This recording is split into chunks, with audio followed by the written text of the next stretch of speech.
নমস্কার everyone, invest বন্ধুতে সকলকে স্বাগতম। বন্ধুরা, চলে এসেছি আজকের মার্কেট সিচুয়েশন নিয়ে খুব ভালো একটা ইনফরমেটিভ ভিডিও নিয়ে।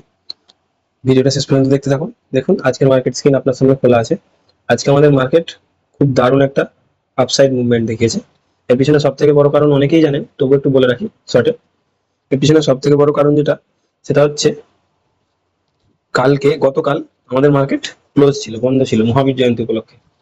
তো তার আগের যে ট্রেডিং সেশনটা ছিল, অর্থাৎ আজকে শুক্রবার, বুধবারের যে ইউএস ট্রেডিং সেশনটা ছিল, অর্থাৎ ইউএস মার্কেটে খুব বড় সড়ো একটা আপ মুভ দেখেছিল ইউএস মার্কেট। ফিক্সড মুভ, মানে ইতিহাসে এত বড় সড়ো আপ মুভ খুব কমই আসে। তো সেখানে ন্যাসড্যাক থেকে শুরু করে S&P 500 অথবা ডজন্স, যার কথাই বলেন, যে কোনো ইন্ডেক্সের কথাই বলেন, সেটাই খুব বড় সড়ো একটা জাম্পিং দেখিয়েছিল। মানে 7-8% করে একটা ইন্ডেক্স, কোনো ইন্ডেক্স 12%-এর উপর আপ মুভ দেখিয়েছিল। তো সেই বড় জাম্পিংটা একটা খুব ভালো ইম্প্যাক্ট আমাদের ইন্ডিয়ান মার্কেটে পড়তে বাকি ছিল। যেটা বাকি ছিল এই কারণে, কালকে মহাবীর জয়ন্তী ছিল, কালকে মার্কেট যেহেতু খোলা ছিল না, সেই কারণে আজকে আমাদের মার্কেটে সেই ইম্প্যাক্টটা দেখা গেছে। তো আজকে কি ইম্প্যাক্ট দেখা গেছে? আচ্ছা, সেই ইম্প্যাক্টটা কেন এসেছিল ইউএস মার্কেটে, আমি এর আগের ভিডিওতে আপনাদের বলেছিলাম। আগের ভিডিওটা চেক করে দেখতে পারেন অবশ্যই, যে এর পরবর্তীতে ট্রাম্প আমাদের সাথে ছলনা করছে, বা ট্রাম্প আমাদের সাথে খেলছে শুধুমাত্র। সেটা কি যুক্তিতে বলেছিলাম, সেটা নিয়ে ডিটেলসে ভিডিও বানানো হয়েছে, অবশ্যই ভিডিওটা দেখবেন। খুব ইনফরমেটিভ ভিডিও আছে, সেখান থেকে অনেক কিছু শিখতে পারবেন। আপনাকে স্ট্রং ইনভেস্টার হতে সেই ভিডিওটা সাহায্য করবে। তো সেখানে বলেছিলাম যে এর পরবর্তীতে কি হবে, যে কোনো না যে কোনো দেশ বা কিছু কিছু দেশ নেগোসিয়েশনে আসবে ট্যারিফ নিয়ে। তো সেই মতোই প্রায় 70টা দেশ নেগোসিয়েশনে আসে ট্যারিফ নিয়ে। তারপরেই স্যার ডোনাল্ড ট্রাম্প তার ট্যারিফ পজ করে দেন, বা 90 দিনের জন্য বন্ধ রাখেন। তো সেই খবরটা মার্কেটে ছড়িয়ে পড়ার সঙ্গে সঙ্গে ইউএস মার্কেট রকেট হয়ে যায়। তার ইম্প্যাক্ট আজকে আমাদের ভারতীয় মার্কেটে পড়েছে। আজকে আমাদের মার্কেটে দেখুন, নিফটি 50 আমাদের প্রায় 2% মতো আপ মুভে গেছে। ঠিক আছে, 1.92%, 429 পয়েন্টের একটা বিগ জাম্প, ভালো একটা আপসাইড রিভার্সাল। তো নিফটি ডবল বটম বানানোর চেষ্টা করছে। তো দেখা যাক, এইরকম ভাবে নিফটি যদি ডবল বটম বানিয়ে নেয়, সেটা আমাদের জন্য খুব ভালো একটা সংকেত হবে। আর এখানে দেখুন, নিফটি ব্যাংকও আজকে প্রায় 1.5%-এর মতো ভালো একটা পজিটিভ আপ মুভ দেখিয়েছে। এছাড়াও নিফটি মিড ক্যাপ, সেখানেও আজকে খুব বড় সড়ো একটা জাম্প দেখিয়েছে, 1.85%-এর একটা বিগ জাম্প। এছাড়াও নিফটি স্মল ক্যাপ, সেখানে সব থেকে বড় জাম্পিং, সব থেকে বড় আপসাইড রিভার্সাল, সেটা হচ্ছে 2.88%, প্রায় 3%-এর কাছাকাছি একটা পজিটিভ মুভ দেখিয়েছে। সেই কারণে মিড ক্যাপ আর স্মল ক্যাপ, এছাড়াও পুরো ব্রডার মার্কেট আজকে আপসাইডে থাকার জন্য আমাদের সকলের পোর্টফোলিও খুব ভালো রকম প্রফিটেবল আজকে দেখতে পেয়েছি আমরা। আশা করছি আপনারাও সকলে পোর্টফোলিওতে খুব ভালো একটা সংকেত পেয়েছেন। তো যাই হোক, এইভাবে মার্কেট চলতে থাকুক। আর দেখুন, আজকে অ্যাডভান্সের সংখ্যা কত ছিল, অর্থাৎ উপরের দিকে যে গেছে সেই স্টকের সংখ্যা কত ছিল, 2117টা, 2117টা। ঠিক আছে, এছাড়াও দেখুন আজকে যদি ডিক্লাইনের সংখ্যা দেখি, সেখানে দেখবো 355টার মতো স্টক আজকে নেগেটিভ সাইডে ছিল। তো আজকে নেগেটিভ সাইডে খুব কম স্টকে ছিল, আর পজিটিভ সাইডে ছিল প্রচুর স্টক।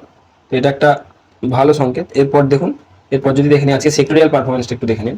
নিফটি মেটাল আজকে পুরো সেক্টর, প্রত্যেকটা সেক্টরকে বিট করে 4%-এর একটা বড় সড়ো আপ মুভ দেখিয়েছে। এছাড়াও নিফটি এনার্জিতে খুব ভালো এনার্জি ছিল, Nifty Pharma, Nifty auto, Nifty mid cap select, Nifty financial service, media, প্রত্যেকটা সেক্টরের ইন্ডিকেটর যদি দেখেন, প্রত্যেকটা সেক্টরে খুব ভালো পজিটিভ মুভ দেখিয়েছে। ঠিক আছে, Nifty reality, PSU bank, Nifty FMCG, Nifty IT, সব জায়গাতেই। নিফটি আইটিতে একটু কম রিভার্সাল ছিল, একটু কম আপসাইড মুভ ছিল, কিন্তু একটা আপসাইড মুভ দেখিয়েছে। এটা খুব ভালো একটা সংকেত। কালকে একটা হয়তো ছোটোখাটো শর্ট টার্মের প্রফিট বুকিং আসতে পারে। ঠিক আছে, তো সেটা নিয়ে ভয় পাবার কিছু নেই। এরকম বড় বড় মুভ মার্কেটে আসতে থাকবে। আবার মার্কেট যেভাবে নিচের দিকে যাচ্ছে সেখানেও যেতে থাকবে। এগুলো মার্কেটের সাইকেল, এগুলো চলতে থাকবে। ইনভেস্টাররা এই নিয়ে ভয় পেয়ে গেলে পরবর্তীতে ইনভেস্টাররাই সেটা ভুগবে। তো অ্যাট দ্য এন্ড, লং টার্মে আমাদের মার্কেট উপরের দিকেই যাবে। ঠিক আছে, দেখুন আজকের টপ মুভার আর টপ লুজার, অর্থাৎ টপ গেনার আর টপ লুজারের মধ্যে কে কে ছিল। গ্র্যাভিটা ইন্ডিয়া ছিল। গ্র্যাভিটা ইন্ডিয়ায় আজকে দেখুন 18%-এর উপর একটা হিউজ রকেট জাম্পিং। ঠিক আছে, খুব বড় সড়ো একটা পজিটিভ মুভ দেখিয়েছে, খুব বড় রিভার্সাল নিয়েছে গ্র্যাভিটা ইন্ডিয়া। অনেকদিন ধরে স্টকটা খুব ভালোভাবে মার খাচ্ছিল, খুব মারাত্মক রকমভাবে মার খাচ্ছিল। আজকে পুরোটা রিকভার করে গেছে, অনেকটাই রিকভার করে গেছে। এছাড়াও দেখুন সার্ডিন, সেখানেও ছিল 11%-এর ভালো একটা মুভ। এছাড়াও সিরমা, সেখানে 10.76%-এর একটা ভালো আপ মুভ। এছাড়া এলটি ফুড একটা ছোটখাটো স্মল ক্যাপ এফএমসিজি স্টক। এই এলটি ফুড নিয়ে ইন ডিটেলসে খুব ভালো একটা ভিডিও বানানো আছে, অবশ্যই আপনারা ভিডিওটা দেখতে পারেন। সেখানে এলটি ফুড নিয়ে সমস্ত ডিটেলস পাবেন, এলটি ফুডকে পুরো পোস্টমর্টেম করে সেখানে বলা আছে। এছাড়াও অতুল অটোতেও আজকে 10%-এর উপর ভালো একটা পজিটিভ মুভ ছিল। আর আজকে টপ লুজারের মধ্যে কে কে ছিল দেখে নিন একটু। টপ লুজারের মধ্যে ছিল মুথুট ফাইন্যান্স, জ্যোতি ল্যাব, আইসিআইসিআই জিআই, ঠিক আছে। এছাড়াও ম্যাক্স হেলথ কেয়ার এবং আইসিআইসিআই প্রুডেন্সিয়াল, এগুলো ছিল আজকে টপ লুজার, বেশিরভাগই ফান্ড বা ফাইন্যান্স সেক্টর, ঠিক আছে। এরপর যদি আমরা দেখে নিই, দেখুন আজকে আমি যে স্টকটা নিয়ে আলোচনা করবো, যে ভালো স্টকটা নিয়ে, সেই স্টকটা একটু দেখে নিন। এই স্টকটা আজকে টপ মুভারদের মধ্যেই ছিল, এই একটু আগে আলোচনা করলাম, দেখুন গ্র্যাভিটা ইন্ডিয়া। তো স্মল ক্যাপ খুব ভালো একটা স্টক। তো গ্র্যাভিটা ইন্ডিয়া হচ্ছে রিসাইকেলিং সেক্টরের খুব নামজাদা একটা স্টক। নামজাদা এই কারণে, এটা স্মল ক্যাপ হলেও এটা বিখ্যাত হয় তার রিটার্নের বেসিসে, প্রফিটের বেসিসে। এই গ্র্যাভিটা ইন্ডিয়া তার পুরানো ইনভেস্টরদের, অর্থাৎ আগে যে সমস্ত ইনভেস্টররা এটা যখন মাইক্রো ক্যাপ ছিল তখন থেকে ইনভেস্টমেন্ট করে গেছে, তারা খুব ভালো একটা প্রফিট এখান থেকে জেনারেট করেছে। গ্র্যাভিটা ইন্ডিয়ার বিজনেসও খুব ভালোভাবে নিজের রেভিনিউ জেনারেট করেছে, প্রফিটেবল বিজনেস চালিয়েছে। তো সেটা নিয়েও ডিটেলসে পরবর্তীতে আলোচনা করছি। দেখুন গ্র্যাভিটা ইন্ডিয়ার মার্কেট ক্যাপচার কত। গ্র্যাভিটা ইন্ডিয়ার মার্কেট ক্যাপচার হচ্ছে 13,662 কোটি টাকা। বুঝতেই পারছেন এটা একটা স্মল ক্যাপ স্টক। বর্তমান কারেন্ট প্রাইস তো দেখতেই পাচ্ছেন, কারেন্ট প্রাইসটা ওটা একটা সংকেত বলা চলে। কারেন্ট প্রাইস দেখে কখনো কোনো স্টক বিচার করা ঠিক না, বেশিরভাগ ইনভেস্টার এটাই ভুল করে। কারেন্ট প্রাইস কম মানে বর্তমান মার্কেট প্রাইস কম মানে সেই স্টকটা হয়তো পেনি স্টক বা সেটা হয়তো স্মল ক্যাপ, এইরকম কিছু কিছু জন ভাবে যারা নতুন মার্কেটে আসে। তো এটা একটা ভুল ধারণা। কারেন্ট প্রাইসটা একটা পুরো বিজনেসের ফ্ল্যাকচুয়েশন মাত্র, ঠিক আছে। পুরো বিজনেসের একটা মানে প্রাইস ফ্ল্যাকচুয়েশন বা সিম্বল একটা বলতে পারেন। তো আসলে যদি ভালো করে ডিটেলসে দেখেন, এই কারেন্ট প্রাইসটা উপরে তখনই যায় যখন কোম্পানি প্রফিটেবল হয়, কোম্পানির প্রফিট বাড়ে, কোয়ার্টার অন কোয়ার্টার বলতে পারেন অথবা ইয়ার অন ইয়ার, তার উপর বেসিস করে এই কারেন্ট প্রাইসটা বাড়ে আর আমাদের প্রফিট হয়, ঠিক আছে। তো এছাড়াও দেখুন কোম্পানিটার বর্তমান স্টক পি যদি দেখে নিই, এই স্টকের বর্তমান পি সেটা কত আছে 47.8, প্রায় 48-এর কাছাকাছি, 47-এর মতোই ধরি আমরা। বুক ভ্যালু আছে 126 টাকার। এছাড়াও ডিভিডেন্ড ইল্ড আছে 0.28, আর কোম্পানিটার আরওসি আর এই রিটার্ন অন ইকুইটি এবং রিটার্ন অন ক্যাপিটাল এমপ্লয়েডটা একবার দেখে নিন। আরওই কত আছে 33.7%, আর আরওসি আছে 27.9%। তো আরওসি আর ওই কোম্পানিটার খুবই ভালো, ঠিক আছে। স্মল ক্যাপ সেক্টরে বা স্মল ক্যাপ স্টকে এইরকম আরওসি আর ওই দেখতে পাওয়া একটু মুশকিল। তো এটা খুব ভালো একটা স্টক। এই স্টকটা নিয়ে যদি আরও ডিটেলস আলোচনা করতে বলেন অবশ্যই করবো। এখানে যদি খুব ডিটেলস আলোচনা করতে যাই, পুরো পোস্টমর্টম করতে যাই, যেমন অন্যান্য স্টকগুলো অন্যান্য ভিডিওতে করি, তাহলে ভিডিওটা অনেক বড় হয়ে যাবে, ঠিক আছে।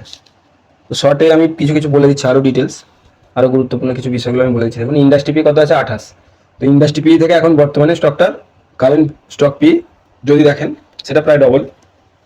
এটা নিয়ে ভয় পাবার কিছু নেই, এই কোম্পানিটা আরও মাল্টিপল ভ্যালুয়েশন পায়, এর ভ্যালুয়েশন আরও স্ট্রেচেবল হয়েছিল, সেখান থেকে মার্কেট পড়ার কারণে তো ভ্যালুয়েশন একটু কমেছে। আজকে স্টকটা ভালো চলার জন্য ভ্যালুয়েশন আর একটু হাই সাইড গেছে।